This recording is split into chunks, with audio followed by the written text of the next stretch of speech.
মসজিদ চেয়ারে বসে এখানকার মুসলিমদের উপরে অত্যাচার করছে। আয়ো স্বপন চ্যাটার্জি এসআই, তিনি এই কেসের আয়ো ইনভেস্টিগেশন অফিসার। এছাড়াও থানার আরও একজন অফিসার অজয় মণ্ডল, আর একজন অফিসার নজরুল ইসলাম, আর একজন এএসআই শফিকুল ইসলাম, চারজন মিলে একই বিষয়, একই ঘটনা, যেটা শক্তিপুর থানার ওসি অতনু দাসকে আক্রমণ করে কথা বলা হয়েছিল। তার বিগত দিনে তার চলাফেরা, ওসি হিসাবে মানুষের সঙ্গে যে ধরনের আচরণ, লালগোলা থানা থেকে শুরু করে, বড়ুয়া থানা থেকে শুরু করে, ভরতপুর থানা থেকে শুরু করে, সর্বোপরি শক্তিপুর থানা, একজন সাব ইন্সপেক্টর একটা ওসির চেয়ারে বসে যেভাবে নির্বিচারে মিথ্যা মামলা দেওয়া, বেছে বেছে মুসলিম সম্প্রদায়ের মানুষকে ফাঁসানো। শক্তিপুর থানায় বিগত 18 দিনে অন্ততপক্ষে 30 জন এজিউপির সক্রিয় নেতা কর্মী, একজনকে অ্যারেস্ট করেছে, তার নাম আনিসুর রহমান, এখনও সে জেল কাস্টডিতে আছে। বাকি অন্ততপক্ষে 28-30 জনকে প্রতিদিন সন্ধ্যা হয়, আর এই পাবলিকের টাকায় যাদের মাইনা হয়, এই পাবলিকদের টাকায় যারা গাড়িতে তেল পুরে সুশাসন দেওয়া বা আইন শৃঙ্খলা দেখা যাদের ডিউটি, তারা সম্পূর্ণরূপে একটা ওসির চেয়ারে বসে নির্বিঘ্নে এখানকার মুসলিমদের উপরে অত্যাচার করছে। আর সেটা নিয়ে বলতে গেলেই তখন বলছে যে এটা ওসিকে বলা যায় না। একটা ওসি এইভাবে একটা সাংবিধানিক চেয়ারে বসে একটা সম্প্রদায়কে তোষণ করবে, আর একটা সম্প্রদায়ের উপরে নির্বিচারে আক্রমণ করবে, তাদের বাপ তুলে গালিগালাজ করবে। শক্তিপুরের পুলিশ যে সমস্ত বাড়িতে যাচ্ছে, যে দরজায় লাথি মারা থেকে শুরু করে তাদের বাড়িতে কি অবস্থায় মহিলারা রাত্রিতে থাকে, তাদের টর্চ লাইট মারা, মহিলাদের উপরে অকথ্য ভাষায় গালিগালাজ করা, এটা যখন বলছি তখন বলছে আপনি প্রুফ দিতে পারবেন। আচ্ছা, আপনারা বলুন তো, যারা সাংবাদিক আছে তারা গণতন্ত্রে 4টে স্তম্ভর উপরে গণতন্ত্র, একটা হচ্ছে জুডিশিয়াল, একটা হচ্ছে আম পাবলিক, একটা আমলা, আর একটা হচ্ছে আপনাদের সাংবাদিক।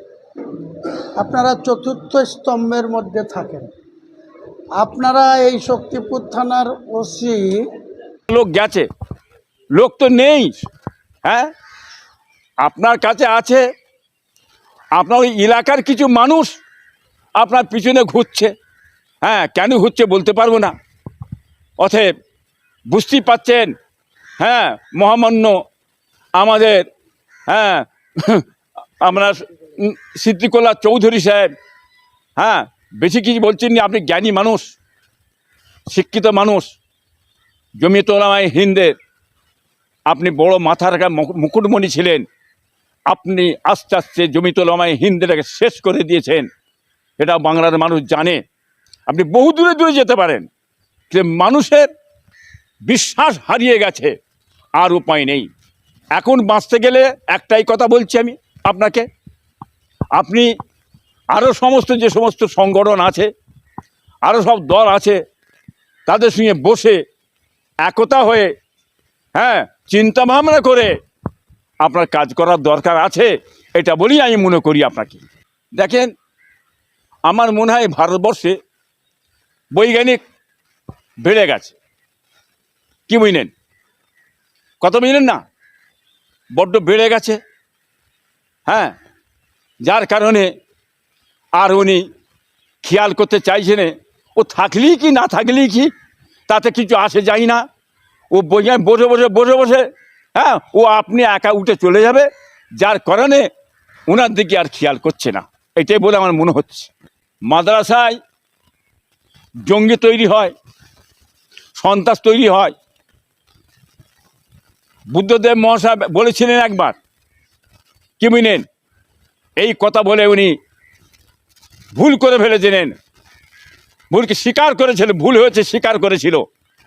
কি বুঝলেন, আমার শ্রমিক ভট্টাচার্য জ্ঞানীগুণী মানুষ, শিক্ষিত মানুষ, আমরা ওনাকে ভালোবাসি, ওনার বহু কথাবার্তা শুনেছি আমরা। অতএব চিন্তা ভাবনা করে কথাটা বলার দরকার আছে।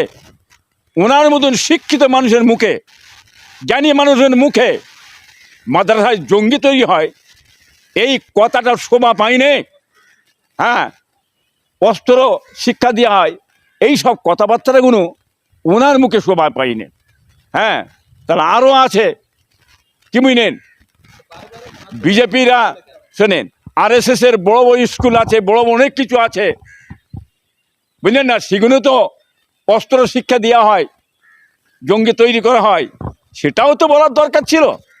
একটাকে বলছেন কেন? হ্যাঁ, ভারতবর্ষে হিন্দুও যেমন, হ্যাঁ, সন্ত্রাস আছে, মুসলমানও সন্ত্রাস আছে, সব দলের মধ্যে ভালো মন্দ আছে। বিচারটা সব দিয়ে করে বলুন।